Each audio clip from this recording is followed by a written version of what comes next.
G'day everyone, welcome back to another weekly tipping video on the channel. Going to be going over my tips for round 21. Now just quickly, apologies, this video is coming out a day later on the Thursday. I usually upload these on Wednesday, but just had a few things on and a little bit busy. So coming out a day later, but let's get into the tips, shall we? Feel free to leave a like and subscribe if you do go on to enjoy.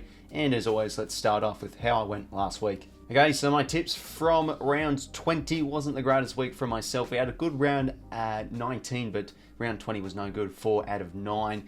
Yeah, just got a handful of those 50-50s incorrect. Backed in the Blues at home, but Port Adelaide, a resilient win away from home. The Cats against North Melbourne. North gave them a bit of a scare in that third quarter, but with the Cats' quality, were able to put North away. Gold Coast just kept on backing them at home, but finally the Brisbane Lions were able to defeat Gold Coast, or at least a side defeating the Suns for the first time at home this year. Essendon, what on earth happened after halftime? The Saints put the foot on their throats, and could their season be done? Is that the nail in their coffin? Their confidence just looks completely shot. Melbourne went with a risky tip, and it started off well, but the Giants were able to claw and get themselves back into the game and win a thriller, but let's be honest, they probably should have won this by around 3 goals in the end. The Dockers over the Eagles, the Pies over the Tigers, the Swannies was expecting a bit of a bounce back, but how about that? The Dogs, probably one of their wins of the season. And Hawthorn against Adelaide, thought this one would be closer, but geez, how about them Hawks playing some awesome footy? Let's have a quick look now at my tipping competition leaderboard update. Just the one person getting a full 9 out of 9 score in the comp. It is 𝐼𝐻𝐼𝐻13 with a full 9 out of 9. Well done to him. And as for who is leading my competition, it is still Wet Toast Eagles with a total score of 143. Let's now begin with our tips for round 21. We have 2 Friday night games to start things off, but first one up at 7:15. We have the Dogs taking on the Demons at Marvel Stadium. Well, the Bulldogs, their past 3 performances has been outstanding, and recently just knocking off the Swans up there in Sydney, tough to do. They are looking brilliant with how they are playing. The midfielders are in career best form. It isn't just Bontempelli or Bust, it's more of Treloar, more of Liberatore, more of Richards getting involved. Their key position stocks at either ends of the ground. 𝐼𝐻𝐿𝐴𝐺𝐻's kicked 12 goals in 3 games. Norton's been able to fly for some important marks too. The ground level players, Riley West, 𝐼𝐻𝐿𝐴𝐺𝐻 getting involved, and behind the ball, how about Rory Lobb? He's been a key part in their defence, in their improvement in their defence, and Buku Khamis, like in his intercepting stuff. Liam Jones was excellent on return against the Swans. One of the top sides with scoring from stoppage the past few weeks, and their pressure was alert against Sydney. So with the form, with the players playing how they are, you think they waltz into this game against the D's and win well. But I think you've probably got to give Melbourne a bit more respect. I still think with the quality, they are a side that can definitely put a thorn in some good quality sides. Apart from that disaster of a Freo game, I feel like they're contested in.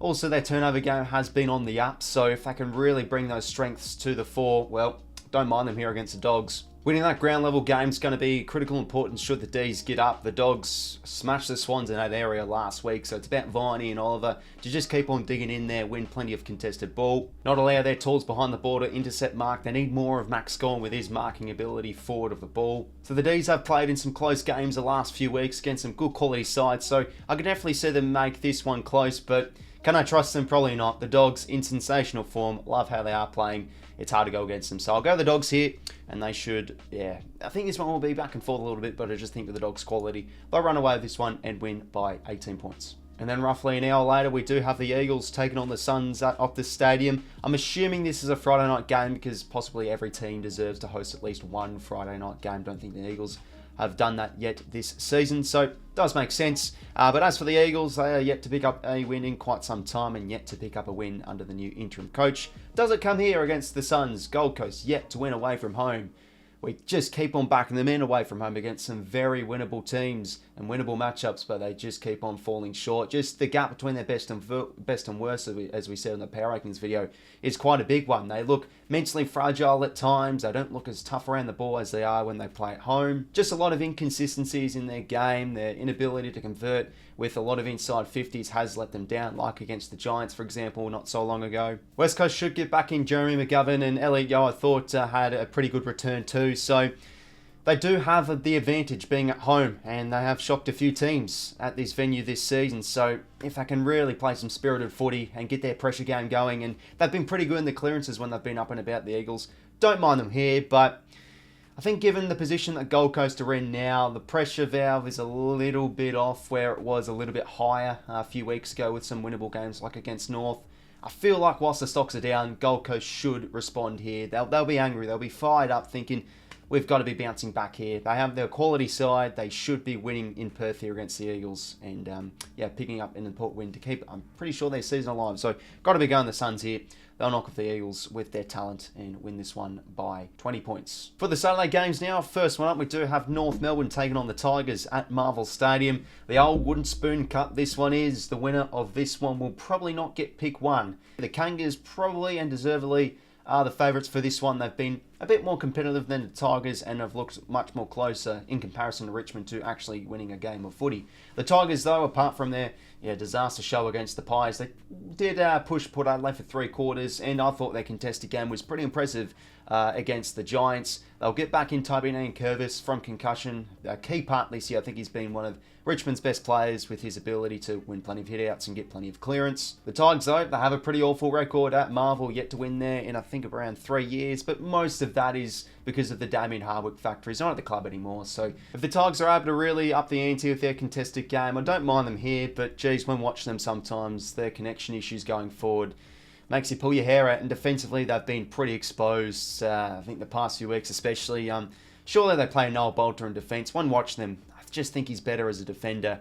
But yeah, looking at both teams, just got to be going with North Melbourne here. Their ability to move the ball through that quick hand pass game has been able to catch out teams for phases throughout matches, and against the Tigers here, who are a very gettable side, I think they can really do a number on the Tigers, and their clearance game can be great to watch too. 𝐼𝐶𝐿, 𝐿𝐼𝐿, all those players get involved. Cherry's been great too, so yeah, got to be going the Kangas here, looking like the better side than the Tigers, but it's a wooden spoon matchup. This one could really go either way, so still think though North will take the chocolates here, so we'll go to the Kangas to win this one by 15 points. Then at 4:35 p.m. we have the Cats taking on the Crows at 𝐺MHBA Stadium.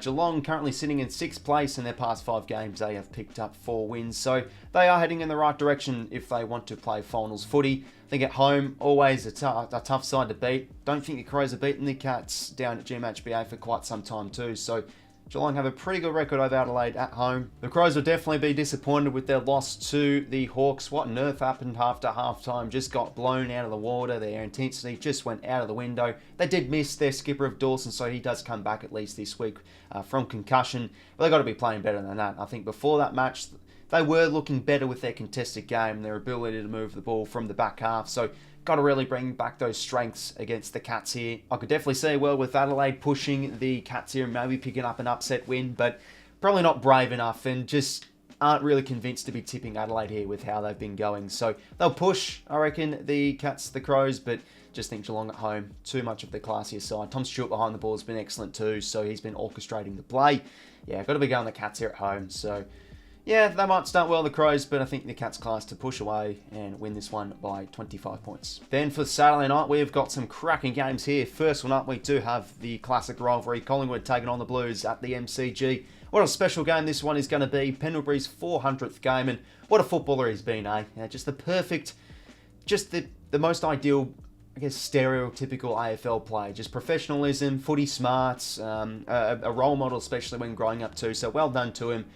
You'd think the Pies will be turning up to play for Pendle's 400th game because, geez, their energy levels have looked terrible the past month. They were able to bounce back and get back to their strengths of high pressure and ability to move the ball well against the Tigers, but how much do you take out of it? It was against the Tigers, a pretty depleted Richmond side. The Blues will definitely be angry and fired up with how they've been playing the past month too. They have been exposed quite a bit in the midfield and also behind the footy. They've been very gettable too in transition, and also when the ball hits the deck in their defensive 50, sides have been able to score some pretty gettable goals against them. You can really look at it both ways. I think when you're looking at the Pies' defence, they've been exposed so many times this year with 𝐼𝐿𝐼𝐼 coming back in and Charlie Curnow's been in sensational form. You'd think Carlton's forward line has definitely the ability to stretch Collingwood's defensive half and get a lot of points on them. But then on the other side of the coin, from what we've seen with the Blues, if you eliminate their midfield, you can beat them up quite well, like the Giants were able to do, like Port Adelaide were able to do pretty much. So if Collingwood can get a bit of a response, get Nick Dacos getting plenty of those contest possessions and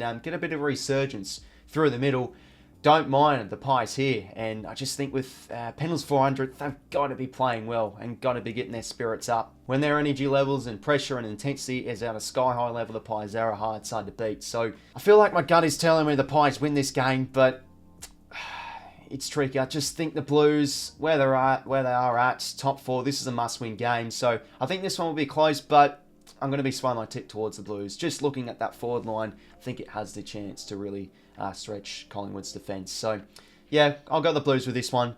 It'll be a close one. These rivalries are always close. We'll go the Blues by 8 points. And then thanks to the geniuses at AFL House, as a Sydney supporter, I cannot be watching Pendle's 400th game because they decided to put Port Adelaide and the Swans at the same time at 7:30.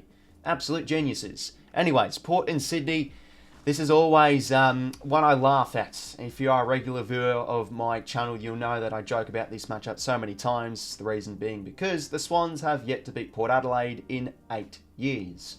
Port have a very good record against the Swans, and these have had some pretty close margins, but can it finally be Sydney's time to pick up that win against Port Adelaide? With how their form is, you probably say no. Geez, what happened against the Dogs last week? Since their bye, their pressure game, and also their ability to move the footy from the back half, and just their defensive transition game as well, has not been very good, and all their negatives came into one against the Dogs in that loss. They just got blown out of the water in the ground level game, and when you look at Port Adelaide's midfield and contested game, when they're up and about, and when they can get plenty of those contest possessions, they can really blow out teams with their strong midfield, so the Swans got to watch out for that. Port were very resilient in their win against the Blues last week. Their pressure game was outstanding, especially when the game got into the late stages of that fourth quarter. They wanted it more. You'd think the Swans would be bouncing back for this game in terms of a better effort. Got to get their strengths of high pressure and ability to move the footy well back into their game. Otherwise, they could lose this one by a bit of a margin. So I think the Swans do bounce back. Do I tip them though?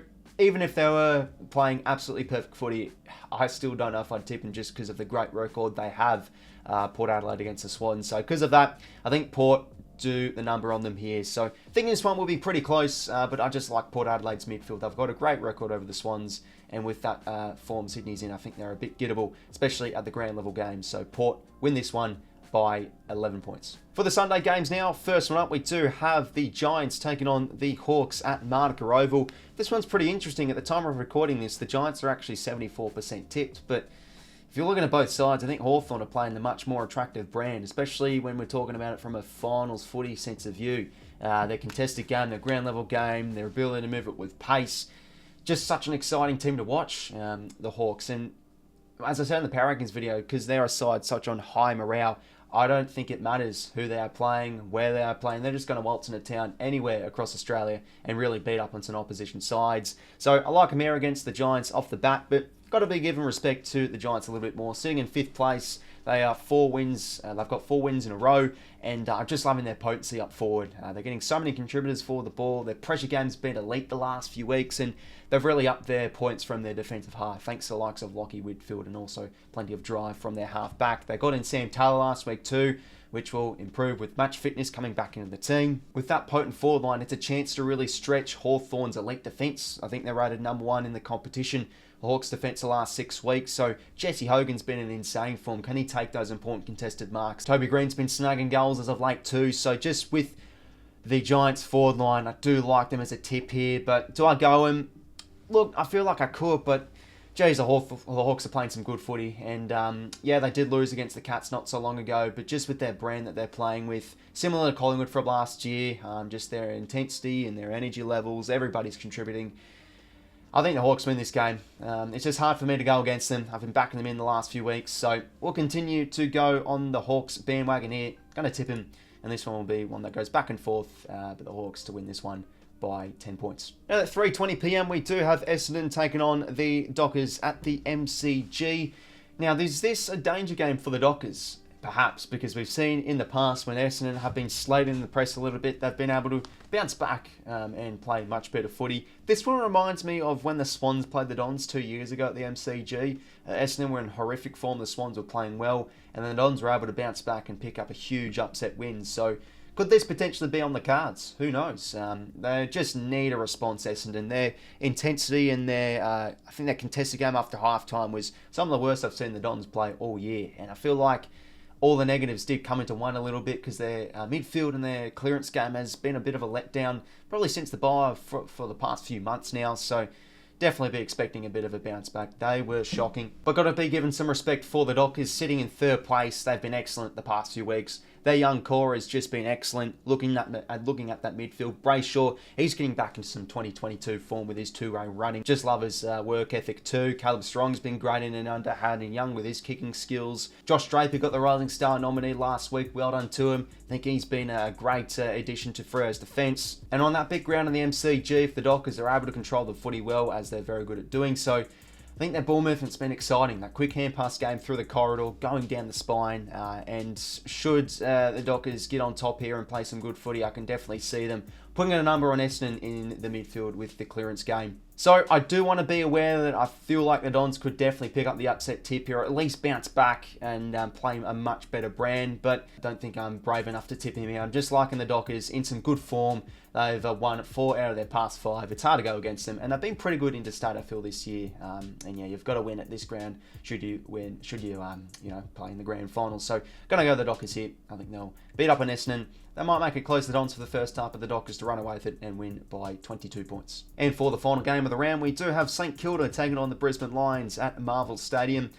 Saints last month has been very, very good. They've won 3 out of their past 4, and they've beaten up on some pretty credible sides, the Swans, and also beating up on Essendon, where they were a top 8 side before heading into that game. But what I'm liking about the Saints is they've just looked a lot more better in that midfield. I think Jack Steele's been excellent. Rowan Marshall, he's been dominant in the clearances and ability to make an impact for the ball. 𝐓𝐿 and also Mitch Owens had a good game last week. And how about Cooper Sharman and Tim Membry? They've been kicking goals for fun too. So I feel like the connection going inside 50 has definitely been an improvement. Callum Wilkie's been intercepting for fun back there as well. So I feel like they've got like that nothing to lose sort of mentality heading into this game against the Lions. Their season is still a chance of making finals, but if they lose this, it's definitely done. But I feel like they've got a bit of that psychological upper hand heading into this one. But Brisbane, they've got, I think, 6 or 7 wins in a row. They have been outstanding themselves. Just such a side that's filled with so many of those seasoned veterans like 𝐼𝐗 𝐼𝐻, Josh Dunkley, and behind the ball, Harris Andrews comes back from injury too, and Joey Danaher. They've been able to bring back their strengths of dominance off the clearance and also turnover. Their ball movement's been great. So many of their role players like Cam Rayner and also Zach Bailey for the ball, and Kai Lohmann too, they've been in great form. The connection's been great. I think they should be too good here for the Saints. They might push them 𝐼𝐶 𝐞𝐿𝐪 should they control the ball. They play well at Marvel too. If they can get that uncontested game going, I think they're not a bad chance here, the Saints. But Brisbane just in great form, loving how they're playing. And yeah, if they can really get that midfield dominance going, get their clearance game going, I think they'll definitely put a number here on the Saints and be far too good for them. And yeah, hard to go against the Lions here. I'll tip them, and I'll tip them here by 26 points. So everyone, there were my tips for round 21. Let me know what your tips are down below in the comment section. Are you going to be going with a few upsets? Let me know. Always love to hear your people's opinions. Hopefully you did enjoy, everybody. Make sure to leave a like and subscribe if you did go to enjoy. And until next time, I will talk to you later. See you later, fellas.